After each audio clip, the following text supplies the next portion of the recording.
2015 में सीसीपी की गिरफ्तारी और उत्पीड़न से बचने के लिए मैं विदेश भाग गई। मैंने परमेश्वर में विश्वास रखते हुए काम किया। मुझे एक बड़े सुपरमार्केट में कैशियर की नौकरी मिल गई और यह दुनिया में मेरी पहली नौकरी थी।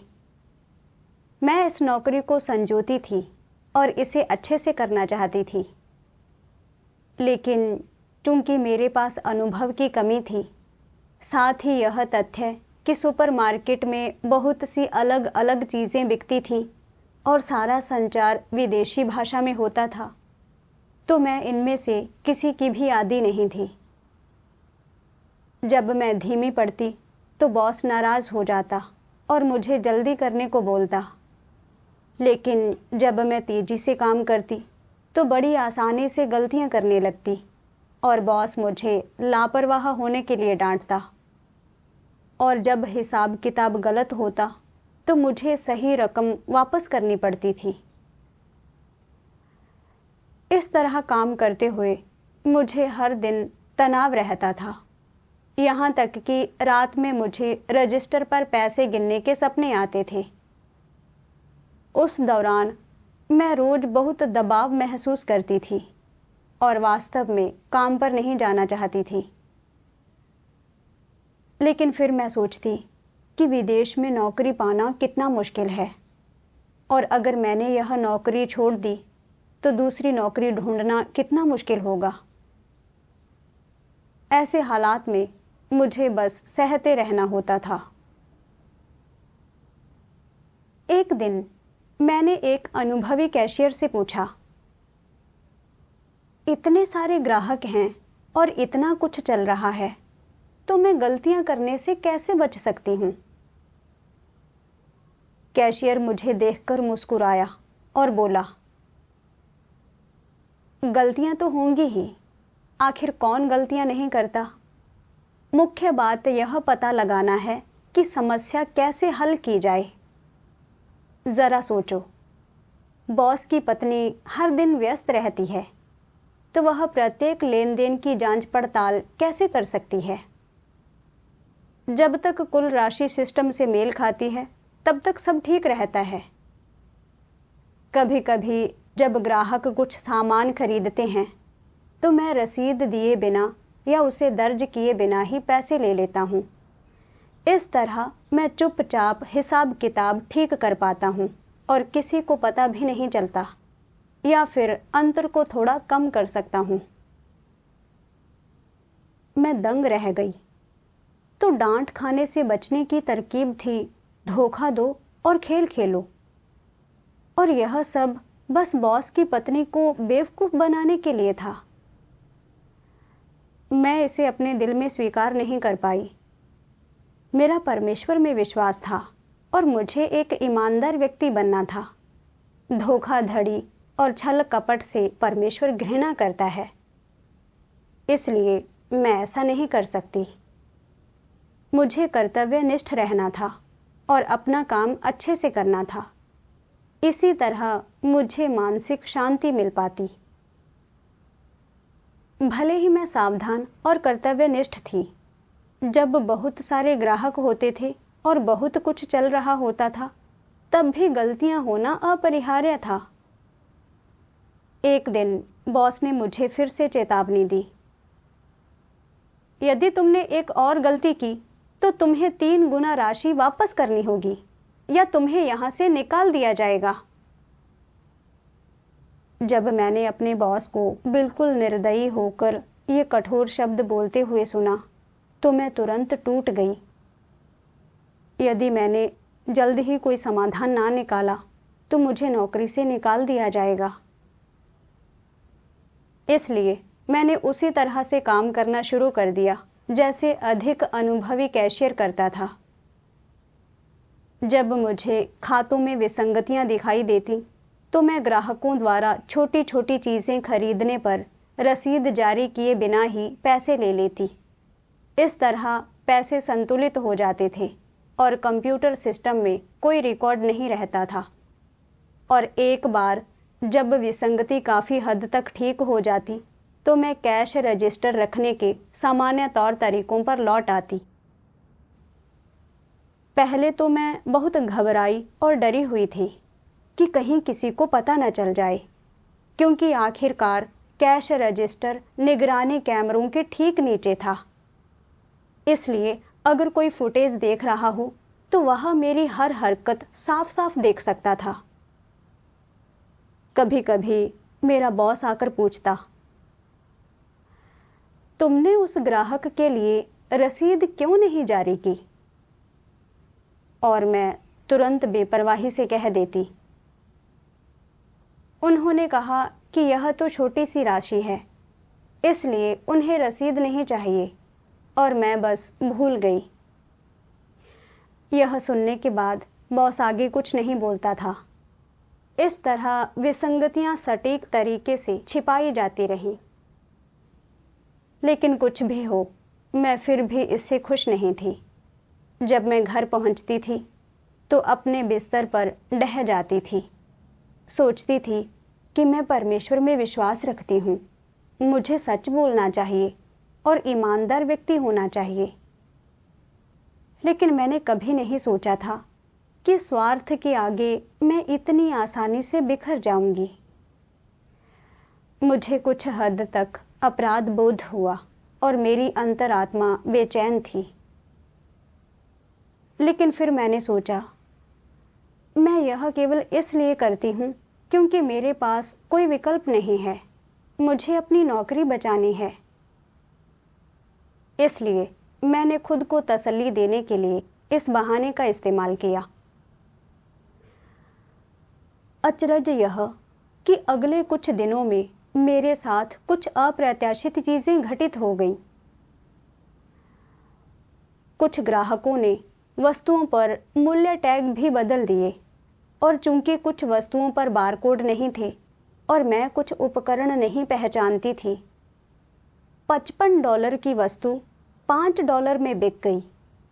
एक $400 से अधिक का चेक भी था, जिसे मैंने ग्राहक के हस्ताक्षर के बिना स्वीकार कर लिया। मेरे बॉस को इन सभी घटनाओं के बारे में पता चला। मैं अचंभित थी, सोच रही थी, मैं इतनी बड़ी रकम से जुड़ी इतनी सारी गलतियां कैसे कर सकती हूँ।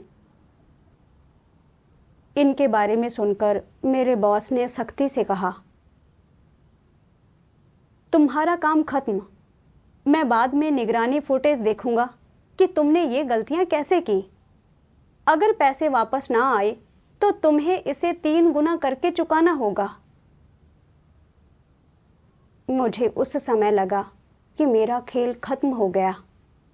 मैं अपनी नौकरी गंवा दूंगी और मैंने जो भी मेहनत से कमाया था वह वापस करना होगा। मुझे लगा कि सब कुछ बिखर रहा है। घर पहुंचकर मैं शांत नहीं रह पाई और असहाय महसूस कर रही थी। मुझे नहीं पता था कि इन नुकसानों की भरपाई कैसे की जाए।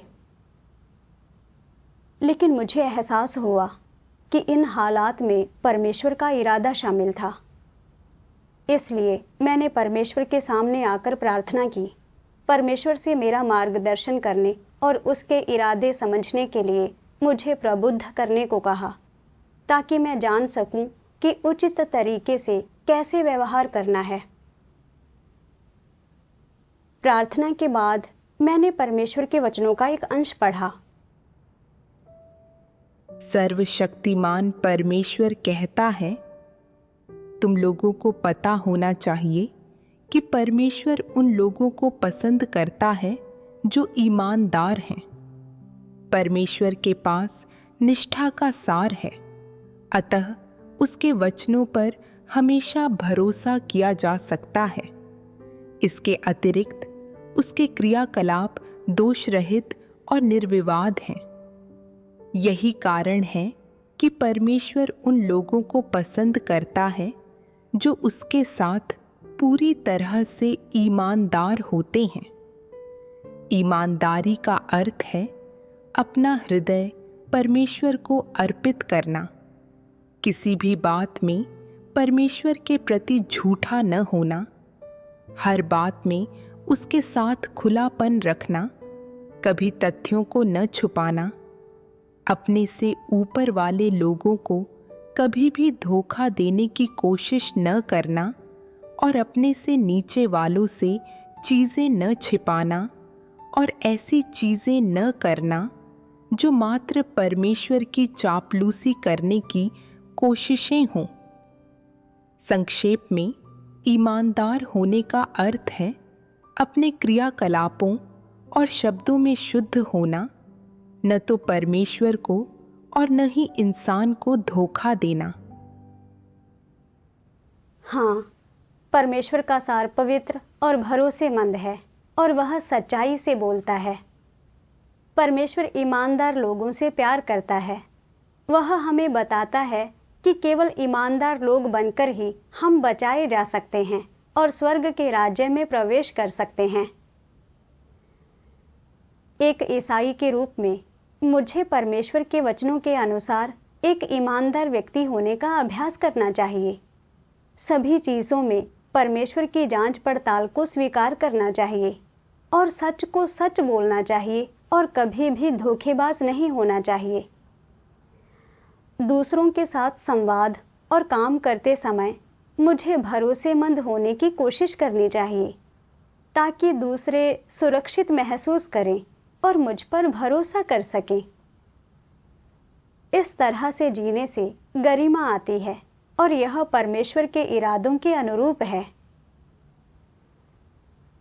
मगर उस दौरान अपने बॉस द्वारा डांटे जाने या अपनी गलतियों का पता चलने से बचने के लिए मैंने बिल्कुल गैर विश्वासियों की तरह ही धोखेबाजी करनी शुरू कर दी थी। मैं सामान बेचती, पैसे लेती और विसंगतियां छिपाने के लिए रसीदें नहीं देती थी। मैंने अपने बॉस को धोखा देने और लोगों को बेवकूफ़ बनाने के लिए इन घृणित तरीकों का इस्तेमाल किया। भले ही मेरी अंतरात्मा ने दोषी महसूस किया, फिर भी मैंने खुद को सांत्वना देने के लिए कुछ सम्मानजनक बहाने बनाए। हो सकता है कि लोग तुरंत यह ना देख पाएं कि मैंने क्या किया, लेकिन परमेश्वर स्पष्ट रूप से सभी चीज़ों की पड़ताल करता है। उस समय मुझे परमेश्वर के इरादे और अपेक्षाएं और अधिक समझ आने लगी। मुझे एहसास हुआ कि एक ईमानदार व्यक्ति होना एक सच्ची मानवीय समानता को दर्शाता है, और मैंने यह भी पहचाना कि हाल की बाधाएं और रुकावटें परमेश्वर का मुझे याद दिलाने और चेतावनी देने का तरीका है कि मैं गलत रास्ते पर ना चलती जाऊं। उसके बाद मैंने आत्मचिंतन शुरू किया। खुद से पूछा, किस बात ने मुझे अपने आसपास के लोगों को धोखा देने के लिए तैयार किया? मुझे क्या नियंत्रित कर रहा था? खोज के दौरान मैंने परमेश्वर के वचन पढ़े जो कहते हैं, लोग धोखेबाजी का सहारा क्यों लेते हैं? यह उनके अपने उद्देश्य पूरा करने के लिए होता है, अपने लक्ष्य हासिल करने के लिए होता है, और इसलिए वे कुछ छलपूर्ण तरीके इस्तेमाल करते हैं। इन तरीकों का इस्तेमाल करते हुए वे खुले और निष्कपट नहीं होते और वे ईमानदार लोग नहीं होते। ऐसे ही समय में लोग अपनी धूर्तता और कपटीपन या अपनी दुर्भावना और घिनौनापन दिखाते हैं। दिलों में ऐसे भ्रष्ट स्वभाव के साथ उन्हें लगता है कि एक ईमानदार व्यक्ति बनना खास तौर पर मुश्किल है। यहीं पर एक ईमानदार व्यक्ति होने में कठिनाई निहित होती है। अगर तुम सत्य से प्रेम करने वाले व्यक्ति हो और सत्य को स्वीकार करने में समर्थ हो, तो ईमानदार व्यक्ति बनना बहुत मुश्किल नहीं होगा। तुम्हें लगेगा कि यह तो अपेक्षाकृत काफ़ी आसान है। अनुभव वाले लोग बहुत अच्छी तरह जानते हैं कि ईमानदार व्यक्ति होने की राह में आने वाली सबसे बड़ी बाधाएं हैं लोगों की धूर्तता, उनकी धोखेबाजी, उनकी दुर्भावना और उनकी घिनौनी मंशाएं। जब तक उनके ये भ्रष्ट स्वभाव मौजूद रहेंगे, ईमानदार व्यक्ति होना बहुत मुश्किल होगा। परमेश्वर के वचनों पर चिंतन करते हुए मैं गहरी सोच में पड़ गई। पता चला कि मैंने अपने निजी हितों की रक्षा के लिए धोखेबाजी की थी।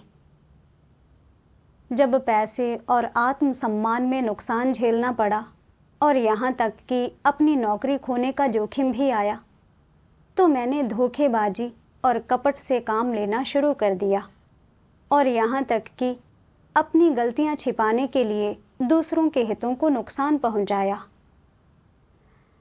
इससे भी बुरी बात यह कि मेरी अंतरात्मा का अपराध बोध भी मुझे नहीं जगा पाया। मुझे लगा कि हर कोई इसी तरह धोखा दे रहा है, इसलिए मेरे कार्यकलाप बहुत बुरे नहीं हैं। गलतियां करने के बाद मैंने चालाकी की और धोखेबाजी से काम लिया और मुझे शर्म नहीं आई, बल्कि मैंने अपने लिए बढ़िया से बहाने ढूंढे। मुझ में वाकई मानवता की कमी थी। मैं अपने शैतानी भ्रष्ट स्वभाव के अनुसार जी रही थी, झूठ बोल रही थी और धोखा दे रही थी। इससे परमेश्वर मुझसे घृणा करने लगा और मुझे बहुत पीड़ा हुई। केवल परमेश्वर से पश्चाताप करके और सच बोलने और ईमानदार होने पर ध्यान केंद्रित करके ही मैं शांति पा सकती थी और थकावट महसूस ना करती। परमेश्वर इन परिस्थितियों का उपयोग मेरे सुन्न पड़ चुके दिल को जगाने के लिए कर रहा था और मैं अब और झूठ नहीं बोल सकती थी या धोखा नहीं दे सकती थी। पैसा या आत्मसम्मान खोना एक छोटी सी बात थी, लेकिन अपनी गरिमा और सत्यनिष्ठा खोना एक गंभीर बात थी।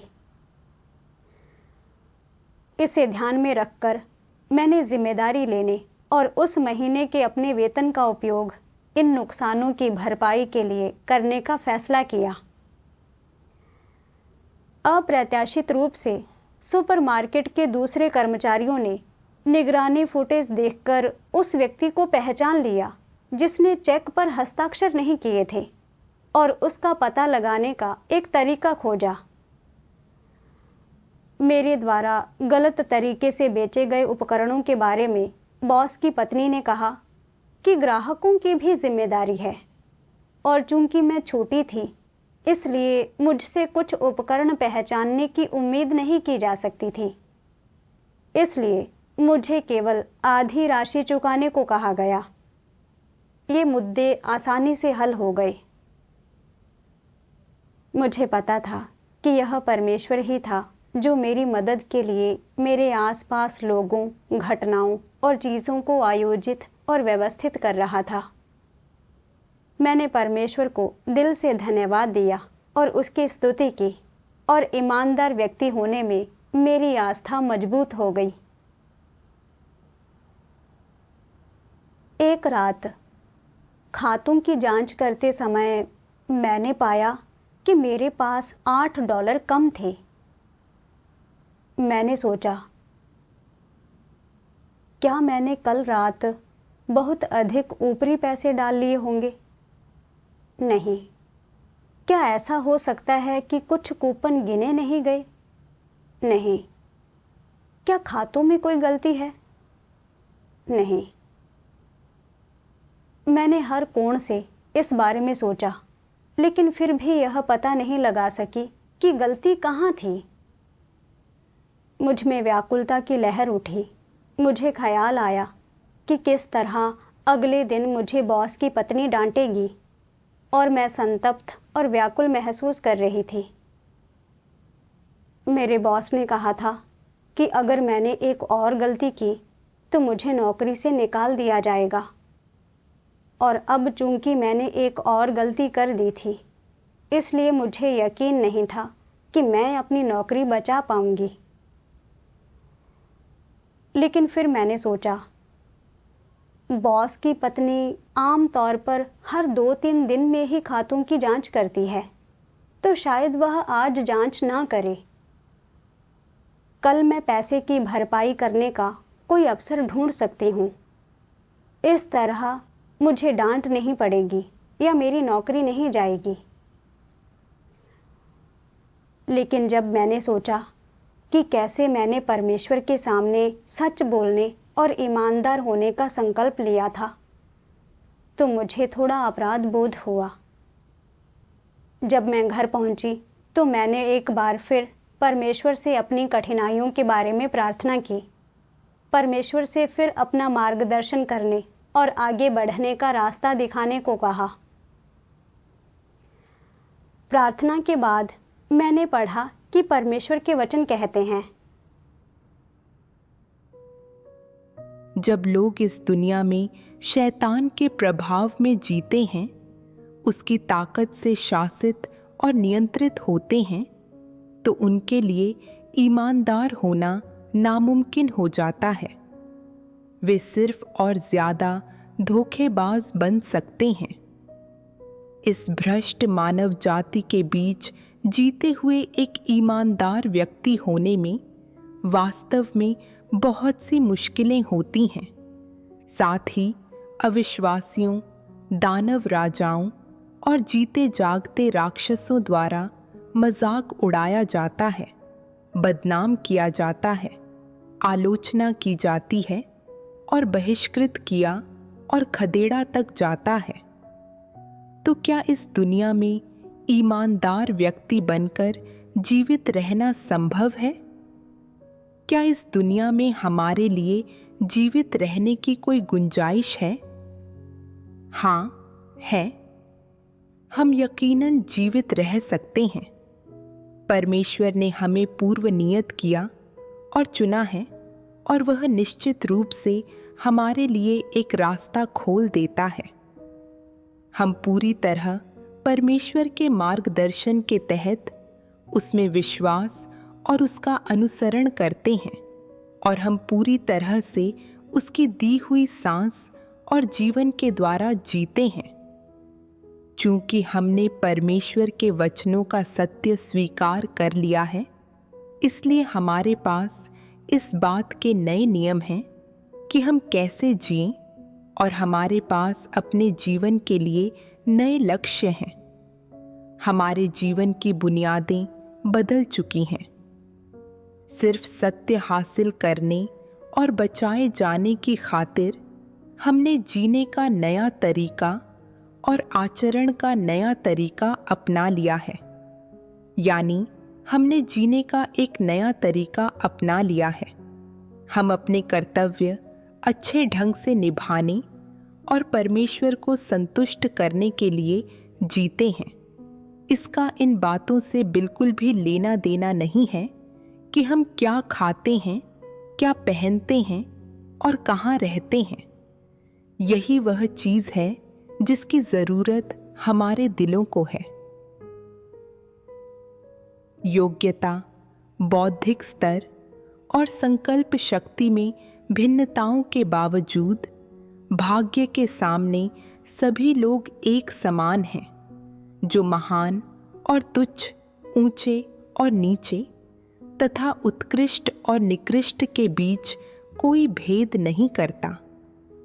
कोई किस व्यवसाय को अपनाता है, कोई आजीविका के लिए क्या करता है, और कोई जीवन में कितनी धन संपत्ति संचित करता है, यह उसके माता पिता, उसकी प्रतिभा, उसके प्रयासों या उसकी महत्वाकांक्षाओं से तय नहीं होता, बल्कि सृजनकर्ता द्वारा पूर्व निर्धारित होता है। परमेश्वर के ये वचन पढ़कर मुझे वाकई बहुत सुकून मिला। इस बुरे समाज में लोग सांसारिक आचरण के शैतानी फलसफों पर भरोसा करके जीते रहते हैं। अपने हितों की खातिर हम एक दूसरे को धोखा देते हैं और जैसे को तैसा की भावना रखते हैं। ऐसा लगता है कि अगर हम इस तरह व्यवहार ना करें तो बचने का कोई रास्ता नहीं होगा। मैं परमेश्वर में विश्वास करती हूँ और जानती हूँ कि मेरा जीवन उसी से आता है। परमेश्वर मेरे भाग्य पर संप्रभु है और यह तथ्य कि मैं जीवित हूँ और सांस ले रही हूँ परमेश्वर की संप्रभुता और सुरक्षा के कारण है। मेरे पास जिस तरह का काम है वह परमेश्वर के आदेशों और व्यवस्थाओं पर निर्भर है, किसी व्यक्ति पर नहीं। मैं धोखेबाजी के जरिए चीज़ों के लिए लड़ने की कोशिश में अपना दिमाग क्यों खपाती रहूं? क्या यह बेहतर नहीं होगा कि मैं खुला दिल रखूं, जो मुझे करना चाहिए वह करूं और सब कुछ परमेश्वर के भरोसे छोड़ दूं? इसे ध्यान में रखने से मुझे बहुत अधिक सुकून मिला और मैंने एक ईमानदार व्यक्ति बनने और अपने हर कृत्य में परमेश्वर की जांच पड़ताल को स्वीकारने का दृढ़ निश्चय किया। चूंकि मैंने गलतियां की थी, इसलिए मुझे जिम्मेदारी लेनी थी और मैं क्षतिपूर्ति कैसे करूंगी और क्या मेरी नौकरी बचेगी, यह सब परमेश्वर के हाथों में था। मैं परमेश्वर की संप्रभुता और व्यवस्थाओं के प्रति समर्पण करने की इच्छुक थी। अगले दिन जब मैं रजिस्टर की ड्यूटी पर थी तो मेरे सामने रसीद ना जारी करने का मौका आया, जिसका मतलब था कि मैं उस $8 की कमी की भरपाई कर पाऊंगी। मेरा दिल एक बार फिर घबरा गया और जैसे ही मैं यह काम करने वाली थी कि मुझे अचानक परमेश्वर के ये वचन याद आ गए। तुम्हें निष्कपट व्यक्ति बनना चाहिए, चालबाजी करने की कोशिश ना करो और धोखेबाज व्यक्ति ना बनो। यहाँ मैं तुम लोगों से पुनः ईमानदार व्यक्ति बनने के लिए कह रहा हूँ। मुझे एहसास हुआ कि परमेश्वर मुझे एक ईमानदार व्यक्ति बनने और धोखेबाज ना बनने की याद दिला रहा था। धोखेबाज लोग शर्मनाक होते हैं। मुझे परमेश्वर के वचन याद आए। सर्वशक्तिमान परमेश्वर कहता है, लोगों के साथ होने वाली हर बात में परमेश्वर चाहता है कि लोग उसके लिए अपनी गवाही में अडिग रहें। भले ही इस क्षण में तुम्हारे साथ कुछ बड़ा घटित न हो रहा हो और तुम बड़ी गवाही नहीं देते, किंतु तुम्हारे जीवन का प्रत्येक विवरण परमेश्वर के लिए गवाही से जुड़ा है। यदि तुम अपने भाइयों और बहनों, अपने परिवार के सदस्यों और अपने आसपास के सभी लोगों की प्रशंसा प्राप्त कर सकते हो, यदि किसी दिन अविश्वासी आएं और जो कुछ तुम करते हो उसकी तारीफ करें और देखें कि जो कुछ परमेश्वर करता है वह अद्भुत है, तो तुमने गवाही दे दी होगी।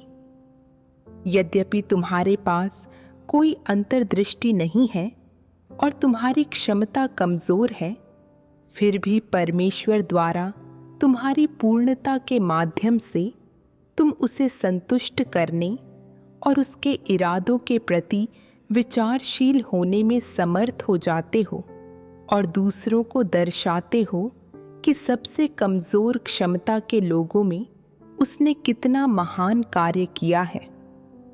जब लोग परमेश्वर को जान जाते हैं और शैतान के सामने विजेता और परमेश्वर के प्रति अत्यधिक वफादार बन जाते हैं, तब किसी में इस समूह के लोगों से अधिक आधार नहीं होता और यही सबसे बड़ी गवाही है। मैं समझ गई कि इस क्षण में परमेश्वर यह देखने के लिए मेरी जांच पड़ताल कर रहा था कि क्या मैं सत्य का अभ्यास कर सकती हूँ। भले ही यह कोई बड़ी बात नहीं लगती थी, लेकिन इस विकल्प और इस कार्यकलाप में गवाही शामिल थी। मैं अच्छी तरह जानती थी कि परमेश्वर ईमानदार लोगों को पसंद करता है। फिर भी मैं अभी भी शैतान के अस्तित्व के सिद्धांतों के अनुसार जी रही थी, चालें और धोखेबाजी का उपयोग कर रही थी। क्या मैं परमेश्वर का नाम बदनाम नहीं कर रही थी?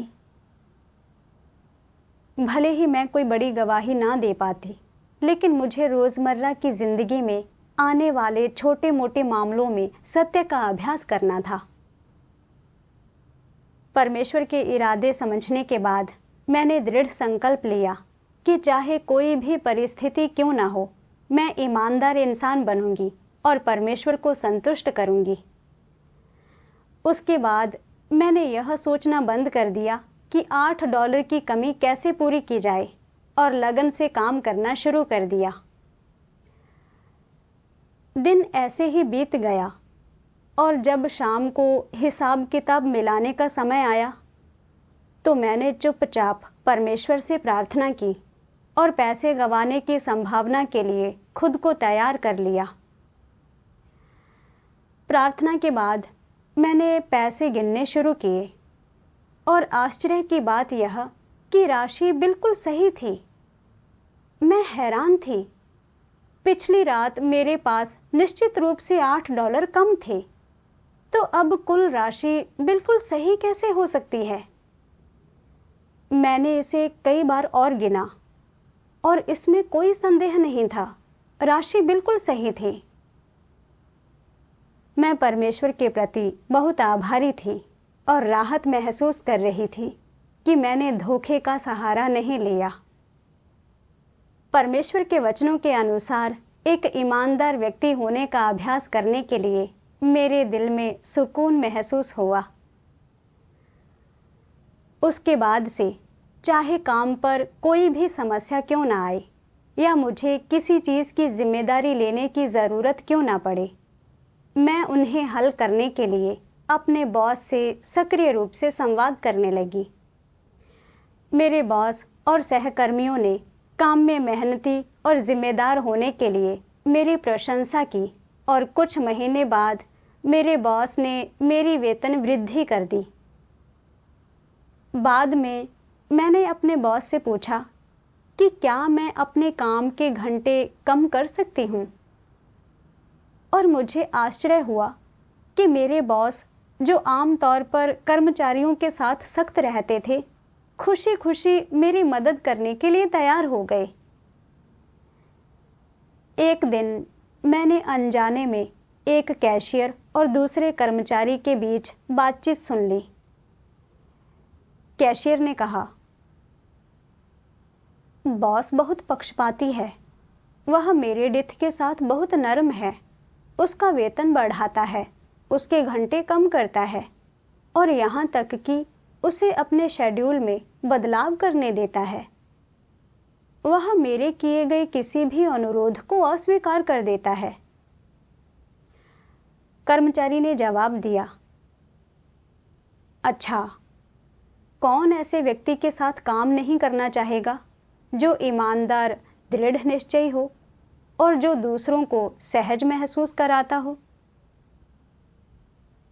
यह सुनकर मैंने अपने दिल की गहराई से परमेश्वर का धन्यवाद दिया और उसकी प्रशंसा की, क्योंकि मैं जानती थी कि मेरे बॉस की आलोचना सम्मान और देखभाल में बदल गई थी। इसलिए नहीं कि मैं अच्छी थी, बल्कि इसलिए कि परमेश्वर के वचनों ने मुझे बदल दिया था। जब मैंने परमेश्वर के वचनों के अनुसार एक ईमानदार व्यक्ति होने का अभ्यास किया, तो मैंने एक व्यक्ति के रूप में अपनी गरिमा वापस पा ली और दूसरों का सम्मान अर्जित किया। मैंने गहराई से महसूस किया कि परमेश्वर के वचन सत्य हैं और वे मानवीय आचरण और व्यवहार के मानदंड हैं। परमेश्वर के वचनों के अनुसार अभ्यास करना वास्तव में अद्भुत है